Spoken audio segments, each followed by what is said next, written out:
Well, we're out again.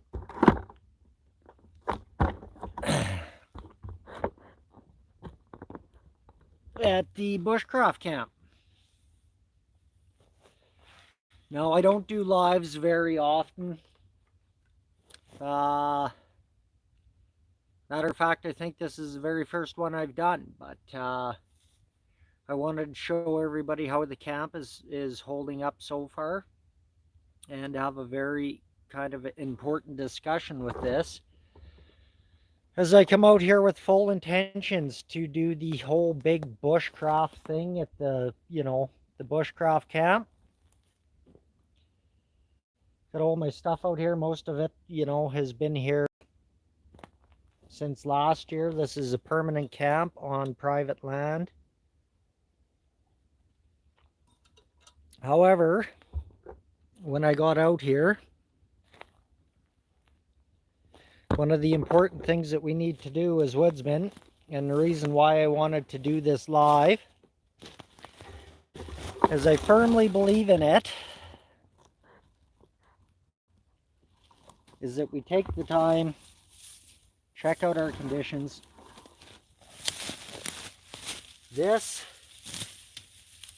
is far too dry for any of us to be playing in the backcountry here in West Central Alberta, Canada.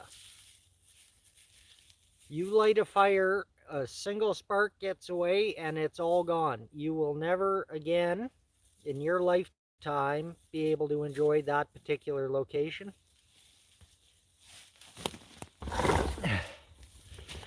It's kind of a harsh reality. I know it's unfair in a lot of ways. Everybody works, they have a job, they look forward to getting out into the woods.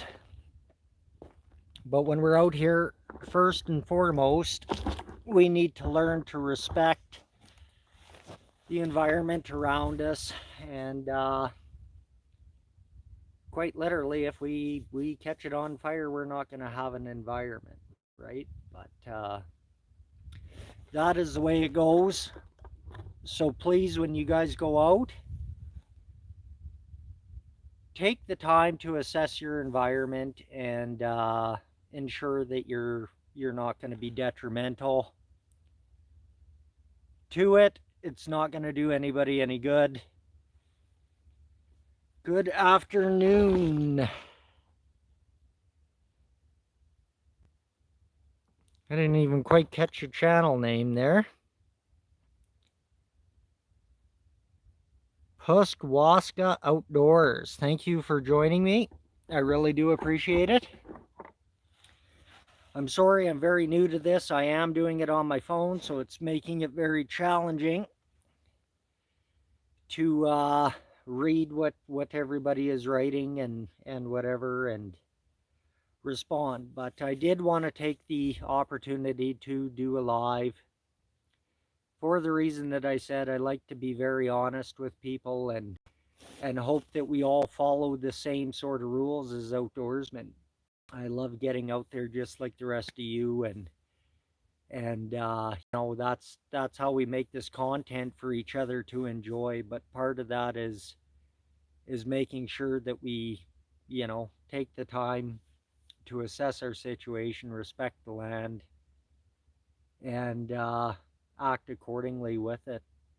I don't want to drag this out too long, but at the same time, I wanted to show how serious of a situation it all can be. If you look behind me here, in this particular location, you guys have seen this spot so many times. This was my wild camp location, and then we turned it into a bushcraft camp. It's right on the edge of the cut block. Now, I'm not sure why, but you can see through the cut block, tall grass grew all last year, and now it's all dead, and it's extremely dry, very, very dry. So with that being said, my fire pits are sitting there at stone cold. Cannot light a fire, not even on the elevated table here. It's dry as a popcorn fart right now up here around, I don't know why that disappeared, around Grand Prairie. Oh, right on. So you're a fellow Albertan. That's awesome. I'm a little bit south there of you. I am approximately 45 minutes from the west end of Edmonton towards the west there. So perfectly in between Edson, Alberta and Spruce Grove. So that's where I am here for this video, and the county has not put on fire bans yet, and I don't know why. I strongly think they should, but they haven't yet. So here we are. Let's get this set back up. With the conditions like this, depending obviously on your geographical location, where you are and what you're doing, I just wanted to say to the fellow outdoorsmen that are out there that are playing and enjoying the backcountry that you really take the time to assess your location. And even if you haven't been told, you know, provincially or broke down to your counties that there's a fire ban or something similar, we've all spent a lot of time in the woods.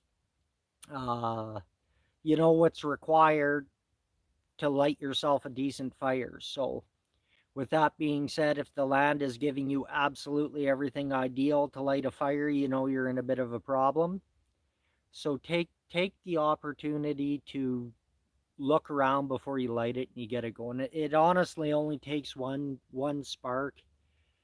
I think for a couple summers anyways, I worked on the fire lines, fighting the wildfires. And let me tell you, it is not a joke. It can get out of hand really, really quick, and it's very devastating, and it can move very quickly. I can't speak for every county or country or province, but I know here in West Central Alberta, if you light the fire, you're footing the bill. So if you light a fire, you know, that fire out, the most of us that we're going to. So I just wanted to do this little live here quickly, and just ask everybody to use respect here when they're heading out in these conditions in these times. Even if your government hasn't put restrictions in place, you're the one who's out there. You're the one who knows the conditions, and please, you know, take it into account. And if it is too dry to light a fire, just don't light a fire. But anyways, I'm going to wrap this up. I wanted to keep this under 10 minutes here. So thank you for taking the time to check this out. And we'll see. Maybe I'll do another one of these here a little bit later. Thanks a lot.